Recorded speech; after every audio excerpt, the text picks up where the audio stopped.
So for Freedom Week, I decided to explore the events of the Buddhist crisis, which were a series of protests and violent actions by Buddhists in South Vietnam during the Vietnam War. So for a bit of context, in 1962, Vietnam had already been in a state of turmoil for some time. The French, having just been ousted by Ho Chi Minh in the north of the country, were removed in the south as well when democratic anti-communist politician New Ding Diem entered the fold. Um, Over the 10 years since the French fought with the communist insurgency, and Zim took over, the US had only been tangentially involved, supplying military advisors, weaponry, and machinery to the nation as to match the growing aggressiveness and popularity of the communist regime to the north. So Ngo Dinh Diem and his family controlled almost every aspect of Vietnam once fighting in the nation began to escalate. His installation of military rule and the strategic hamlet program, which I'll discuss a bit more later, eventually led him to become wildly unpopular, as people felt the activity of the US and a totalitarian government were no better than the French colonial rule that the people of Vietnam had just fought to escape. Further, Zem's Catholic views, when combined with his overreach, were key causes of the forthcoming Buddhist crisis.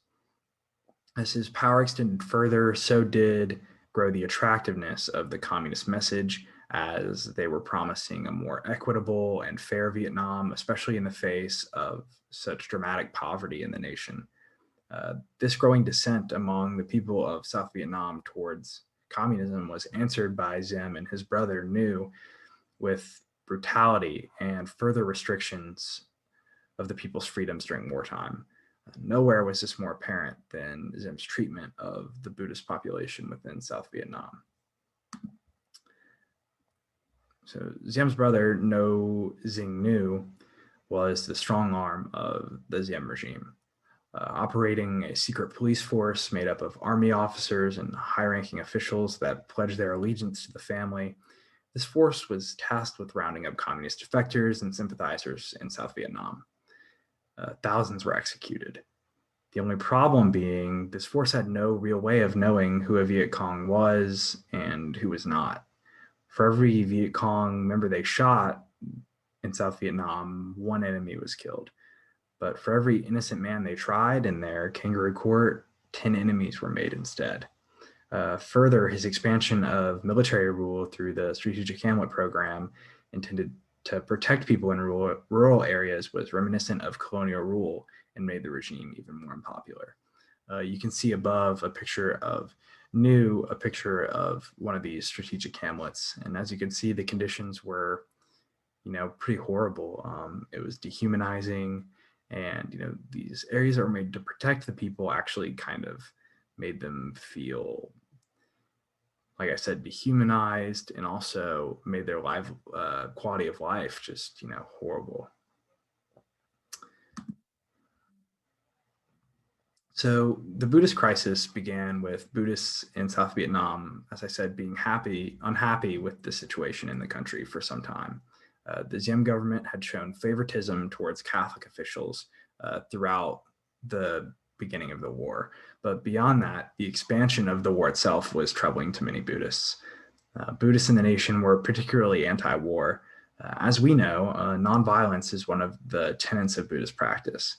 It's not only manifested in the Buddhist rejection of this conflict as they searched for a peaceful solution to the war, but in anti-capitalist and anti-imperialist views as they saw these as also violent. Important to note is that the US did not sympathize with their position at all, seeing as how they viewed a nonviolent solution to the war as appeasement, and they saw these Buddhists as almost treasonous. This made many of the Buddhists in the nation unhappy with the Zen regime. This, seeing as how he had become associated with colonial rule and US capitalism. This does not mean that they were communists, however, these Buddhists, as they viewed the communism practiced in the North as a farce and as a power grab. Pictured on the right is Trich Tri Quang, or Tik Tri Quang. who was the charismatic leader of the Buddhists involved in protests during this period.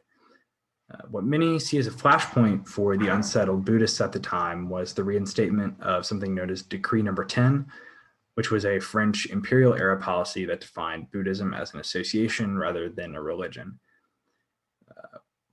This is really interesting to me because this kind of conflict between Buddhism as a religion or an association or a lifestyle is something that has kind of stuck around and been incorporated into debates surrounding Buddhist modernism, but more on that later on. So the crisis itself really began on the birthday of the Buddha, or what they celebrate as the birthday of the Buddha in 1962, when temples and pagodas flew the Buddhist flag throughout South Vietnam.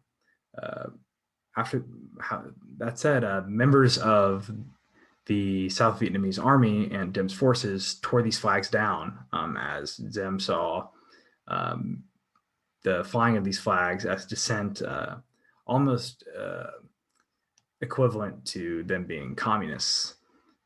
In response, protesters led by Quang took to the streets in protests. An eruption of emotion over the war and treatment of the Buddhists as second-class citizens. Dim's forces, however, stomped out this dissent with force, opening fire into the crowd and killing 8 monks, which is, horrifying. As you can see here, here's the picture of the Buddhist flag that was torn down. I think that is quite striking.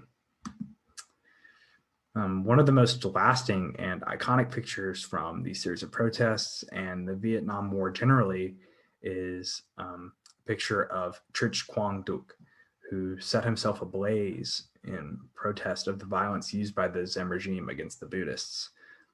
More self-immolations would follow this as the violence against Buddhists escalated.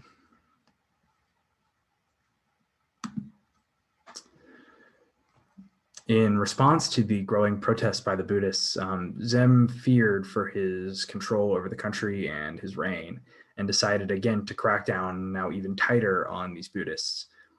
During a transitionary period of US oversight, where kind of our point man in Vietnam and in Saigon was being changed out by Kennedy, Diem installed martial law, cut the power to US news offices in Saigon, and had his forces actually raid Buddhist temples and pagodas.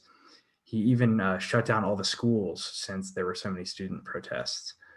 Throughout this period of just a few days, nearly 1,400 Buddhist monks, nuns, and students were just rounded up and taken off the streets, which is, almost unbelievable.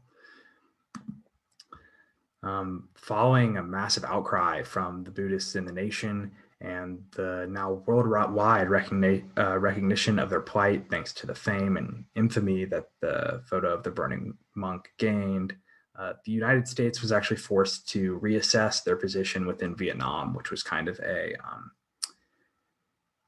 very pivotal moment in the Kennedy administration.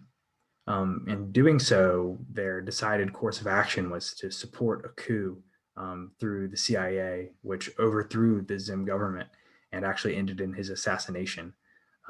You can see a picture here of people carrying off a statue of his, a bust of his face through the streets. The coup, however, left a power vacuum that ended up only pushing violence within the nation further. Following the coup, its leader, General Nguyen Khan, assumed control of the country. In an appeal to the Buddhists, Decree 10 was reversed, and Diem's brother Nhu was actually executed for his kind of mistreatment of these peoples and the violent actions of his secret police force. That said, the Catholics that were once seen or once favored within the country now saw their power slipping away, and they chose to oppose the rule of Khan. Again, however, the war drove the South Vietnamese leader, now Khan, to grab more power, which is kind of a theme of the Vietnam War as the fighting intensified. Khan declared a national curfew and again installed martial law, eventually drawing a new constitution. This sense of chaos in the face of what many thought was a one democracy following the coup of Diem erupted into anarchy where the Catholics and the Buddhists kind of clashed in the streets with little to no police response. At one point, 10,000 Buddhists marched together and attacked a Catholic village, burning it to the ground. The violent actions of the Catholic Zen regime and